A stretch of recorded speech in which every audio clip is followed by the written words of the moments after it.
The bimbo. The bimbo is crazy. And today we're here talking about, Jaden, what are we here to talk about? Tell us.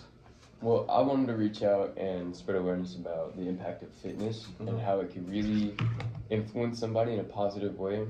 Yes. A lot of people work out as a passion, and it is a very, very huge influence, especially when you have people, for instance, like Carlos over here, who works out, 21 champ, 21 something, Mr. Olympia, right? Keep on. But basically, I wanted to talk about some fundamentals on why fitness is really good for you. Physically, it does build you, yes, but it also works your mentality, and it makes your mental toughness a huge thing. So discipline, right? Now, you may be asking yourself, what is discipline? So discipline, in my way of saying it, is doing things even though you don't want to do it, knowing that it's something that you need to do. The sacrifice is great, but it's for a reason. Like, for instance, your grades. You don't want to do your homework, but you still work out, you still do your homework because you want good grades. Maybe your goal is to achieve a 3.0 GPA or 4.0 GPA. Maybe it's for college. Whatever the reason is, you're doing it for a greater cause, knowing the results that you want. You're getting that freedom, and you're working towards it. It is very tough to do certain things, knowing that you don't want to or feel the motivation to do things, but it's not about how you feel in the moment of doing it. Even if you don't feel like doing it, that gives you more of a reason to push yourself to really strive for such goals. Now, currently I'm looking for some type of paper that I wrote a very, very long time ago involving what discipline is. But at the present moment, I can't find it. So, do you have any other questions that you would want to ask me? Because I'm trying to look for this. Okay, while you're looking for it, Jaden, you were talking about discipline and all that good stuff. How could somebody get into the gym like you? How can they get started? You have to give yourself a reason. A reason. So it takes, it's like making a promise to yourself that you are committing to working out. Oh, I want to change myself. Oh, I'm tired of this. You're tired of that. You have to use this, what you're tired of or what you want to change, as a goal or a reason. And you could look at somebody for influence, and you want to make sure you really give yourself that time to think, okay, what am I going to do to make a change in myself? How am I going to better myself, right? But discipline, right, is doing what needs to be done now in order to look back at what you've accomplished with pride. Like, and you don't want to regret not doing something. It's like waking up knowing you could have done something, but you chose not to. You're going to feel some type of way later. There's a cost associated with what needs to be done, but by doing so earns you the freedom to live life by your own terms without that kind of regret. So you're kind of like sacrificing your wants for your needs. Therefore, earlier, I'm going to sacrifice, the trade-off would be sacrificing video games for studying because you need to prep for an exam the next day or the 2 days, 3 days later. For fitness, although you might love pizza, but you want a grilled cheese, you're going to want to have to eat a grilled chicken salad rather, because the effect it'll have on your body. Although you don't like the task at hand, you want to do it because you need the result. You know what I mean? So are you willing to commit to the task that you need to do in order for the result that we have to have? So in turn, that should would be into a would, and this is going to apply towards anything that changes your mindset, which would make you do the task regardless of how you feel. So discipline is going to be over your wants.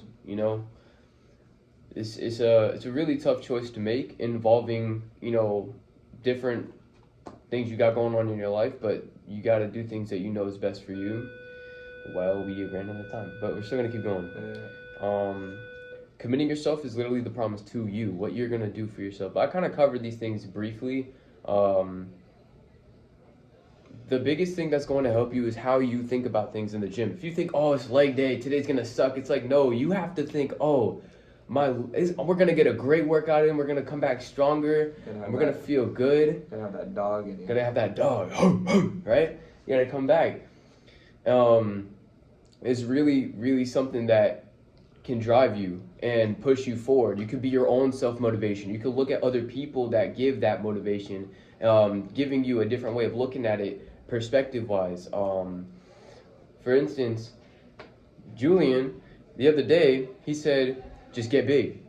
If you're feeling sad or you're feeling upset, just get big. Because how are you going to be upset if you're big? You know you're working and putting the time in. You can't be upset with the results you're getting once you're putting the discipline and the commitment in. Because I promise, once you commit, it is something that will feel so much better. Good examples for discipline would be somebody like an influence on discipline. Oh my gosh, bro.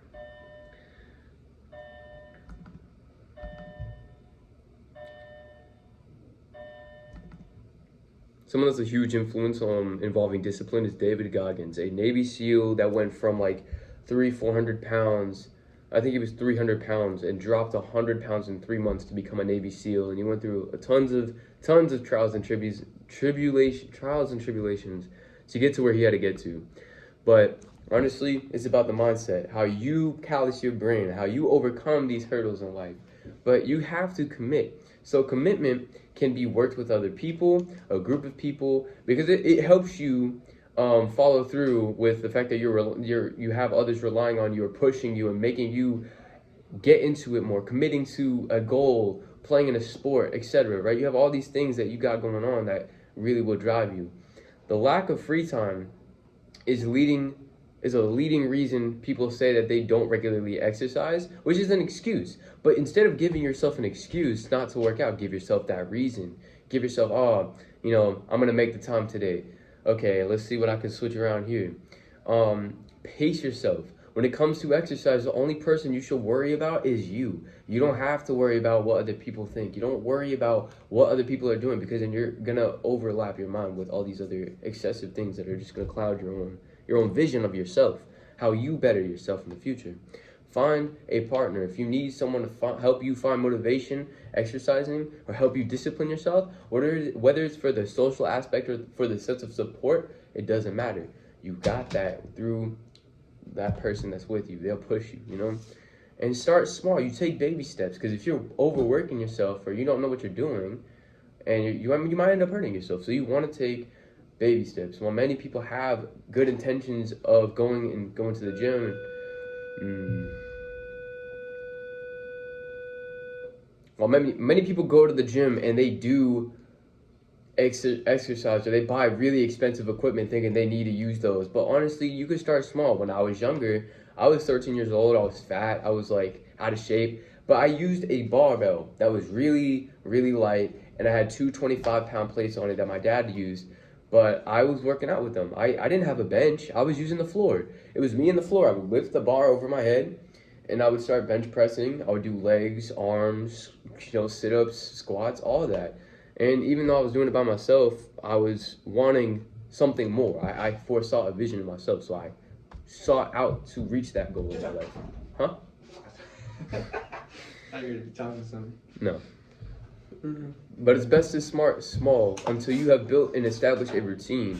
Therefore, you build that commitment in yourself, and eventually it doesn't feel like you're working too hard. It feels like just an everyday thing. It becomes a habit, but a healthy one. You learn how to diet, routine, like everything. And through that, you're building that discipline, but you're also building the mentality of that dog inside of you, right? So your mindset will also be affected by your mental health and your mental fitness, right? So mental health refers to your psychological and social or emotional health, right?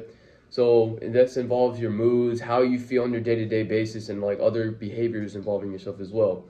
So it shows that research shows that a growth mindset, which recognizes that improvement is possible, even when you're struggling to learn something new, is more beneficial than a fixed mindset, which is focused on whether you're naturally good at something, which is like, oh, maybe I'm just really talented, or like, it just depends on how you go about this way, your focus, your paradigm, on how that perspective is, right? So you want to focus on how good you feel in a workout versus dwelling on, oh, I suck at this, oh, I'm not good, I just started, or because if you're focused on those negative things, you're not going to give yourself the proper like growth you should be getting out of it. So think back on the pump, that good feeling, that rush, you know, that the natural high that you get when you exercise, which is those endorphins, right? So how you feel? You feel less stressed, you know, you feel better, you feel good. Maybe you feel a little like, you know, not as tense as you were before. Maybe you feel better, you have a lot of confidence.